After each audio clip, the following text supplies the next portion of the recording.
मोक्षदा एकादशी के दिन आपको मात्र यह एक चीज खरीद कर लाना है, बिना पूजा पाठ के धन की वृद्धि होगी। मोक्षदा एकादशी पर यह एक चीज खरीद के लाने से नए साल में पूरे साल भर धन की वृद्धि होती है। और दूसरा उपाय तुलसी का बहुत ही अचूक उपाय है। तो कैसे करना है, कब करना है, सभी जानकारी इस वीडियो में देने वाले हैं, तो वीडियो को ध्यान से देखिए। साल की अंतिम एकादशी मोक्षदा एकादशी है और इसका व्रत 22 दिसंबर को रखा जाएगा। मोक्षदा एकादशी साल की प्रमुख एकादशी तिथियों में से एक है। ऐसी मान्यता है कि इस एकादशी का व्रत करने से साधक को मोक्ष की प्राप्ति होती है और वह बैकुंठ धाम को जाता है। साल की अंतिम एकादशी पर धन वृद्धि के कुछ खास उपाय करने से आपको आने वाले नए साल में सुख समृद्धि की प्राप्ति होगी और आपके घर में मां लक्ष्मी का वास होगा। हम आपको बता रहे हैं मोक्षदा एकादशी के लिए विशेष उपाय। मोक्षदा एकादशी के दिन घर पर सफेद हाथी की मूर्ति लाना बहुत शुभ माना जाता है। ऐसा करने से आपके घर में सकारात्मकता आती है और धन का प्रवाह बढ़ता है। आप चाहें तो इस मूर्ति को घर के पूजा स्थान में रख सकते हैं या फिर इसे घर की उत्तर पूर्व दिशा में रखें। इस उपाय को करने से आपके ऊपर सदैव मां लक्ष्मी का हाथ बना रहता है और आपके परिवार में सुख समृद्धि बढ़ती है। मोक्षदा एकादशी के दिन तुलसी पर घी का दीपक जलाएं और 21 बार परिक्रमा करते हुए ॐ नमो भगवते वासुदेवाय नम मंत्र का जप करें। इस उपाय को करने से मां लक्ष्मी प्रसन्न होकर आपको करियर में सफलता प्रदान करती है। भगवान विष्णु को तुलसी मां लक्ष्मी जितनी ही प्रिय है। इस उपाय को करने से भगवान विष्णु की कृपा आप पर सदैव बनी रहती है और धन की कमी का सामना नहीं करना पड़ता। मोक्षदा एकादशी पर गरीब और जरूरतमंद लोगों को भोजन और वस्त्र का दान करना चाहिए। मोक्षदा एकादशी के दिन दान पुण्य करने से आपको 100 यज्ञों के बराबर पुण्य की प्राप्ति होती है। सर्दी के मौसम में पड़ने वाली इस एकादशी पर यदि आप ऊनी वस्त्रों का दान करते हैं तो आपका पुण्य कई गुना बढ़ जाता है और आपके घर में भंडार सदैव भरे रहते हैं।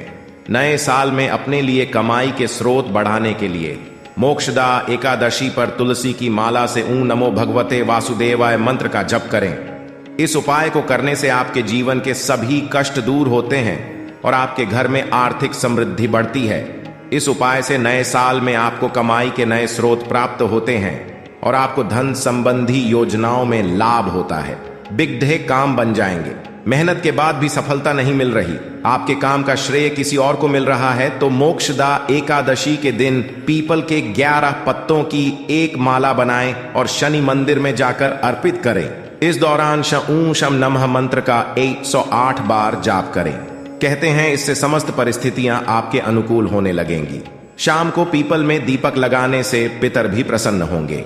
एकादशी के दिन डंठल वाले पान के पत्ते पर रोली अथवा कुमकुम से श्री लिखकर भगवान विष्णु को अर्पित करें।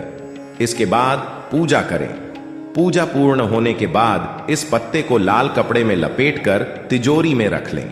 ऐसा करने से जल्दी नौकरी में प्रमोशन होता है। बिजनेस करने वालों के लिए भी नए अवसर खुलने लगते हैं। एकादशी पर भगवान कृष्ण को नारियल और बादाम का भोग लगाएं। पूजा के बाद इस नारियल और बादाम को छोटे बच्चों को खाने के लिए बांट दें। इस तरह लगातार 27 एकादशियों तक करने से हर इच्छा पूर्ण होती है। इस दिन उनके प्रिय मंत्र ॐ नमो भगवते वासुदेवाय का 21 माला जप करने से व्यक्ति पर अचानक आने वाले कष्ट दूर होते हैं। यदि किसी दंपत्ति के संतान नहीं हो तो उसे एकादशी के दिन से संतान गोपाल मंत्र ॐ श्रीं ह्रीं क्लीं ग्लौं देवकी सुत गोविंद वासुदेव जगतपते देहि में तनयं कृष्ण त्वामहं शरणम गतः का जप आरंभ करना चाहिए। इस मंत्र का प्रतिदिन एक माला 108 बार जप करने से शीघ्र ही संतान होने का योग बनता है।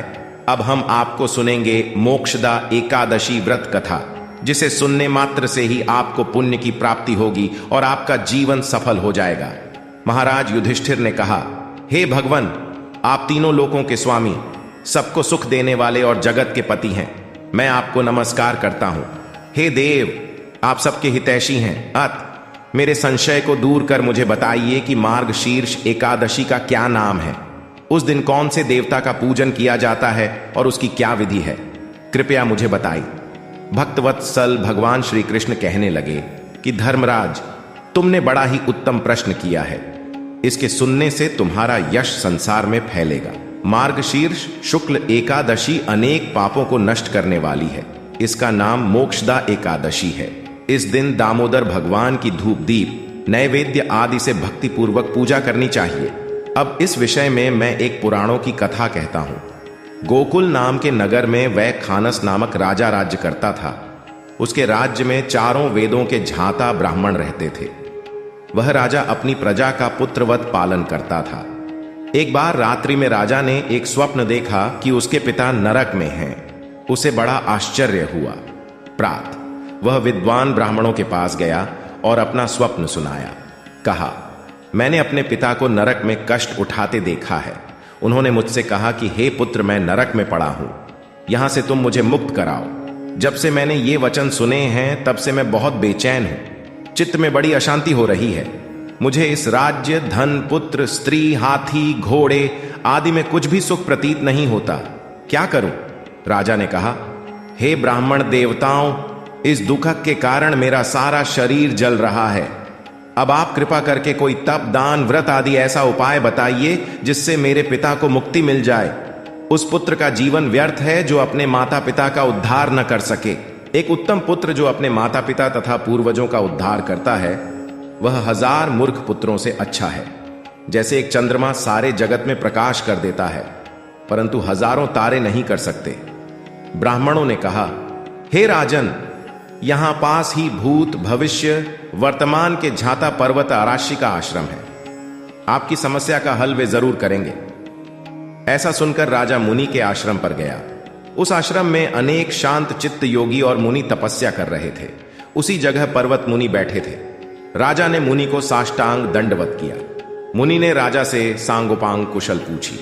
राजा ने कहा कि महाराज, आपकी कृपा से मेरे राज्य में सब कुशल हैं, लेकिन अकस्मात मेरे चित्त में अत्यंत अशांति होने लगी है।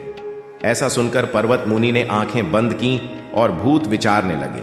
फिर बोले, हे राजन, मैंने योग के बल से तुम्हारे पिता के कुकर्मों को जान लिया है। उन्होंने पूर्व जन्म में कामातुर होकर एक पत्नी को रति दी, किंतु सौत के कहने पर दूसरे पत्नी को आर्तुदान मांगने पर भी नहीं दिया। उसी पाप कर्म के कारण तुम्हारे पिता को नरक में जाना पड़ा। तब राजा ने कहा, इसका कोई उपाय बताइए। मुनि बोले, हे राजन, आप मार्गशीर्ष एकादशी का उपवास करें और उस उपवास के पुण्य को अपने पिता को संकल्प कर दें। इसके प्रभाव से आपके पिता की अवश्य नरक से मुक्ति होगी। मुनि के ये वचन सुनकर राजा महल में आया और मुनि के कहने अनुसार कुटुंब सहित मोक्षदा एकादशी का व्रत किया। इसके उपवास का पुण्य उसने पिता को अर्पण कर दिया। इसके प्रभाव से उसके पिता को मुक्ति मिल गई और स्वर्ग में जाते हुए वे पुत्र से कहने लगे, हे पुत्र, तेरा कल्याण हो। यह कहकर स्वर्ग चले गए। मोक्षदा एकादशी साल की अंतिम एकादशी है और इस दिन धन वृद्धि के उपाय करने से आपको नए साल में धन, वैभव और ऐश्वर्य की प्राप्ति होगी। मोक्षदा एकादशी का धार्मिक महत्व बहुत खास माना गया है। यह तिथि भगवान विष्णु को समर्पित होती है। यदि इस दिन आप विष्णु प्रिया मां लक्ष्मी को प्रसन्न करने के लिए यह उपाय करें तो आपको नए साल में भगवान विष्णु और मां लक्ष्मी दोनों की कृपा प्राप्त होगी। दोस्तों, वीडियो देखने के लिए आप सभी लोगों का बहुत बहुत धन्यवाद।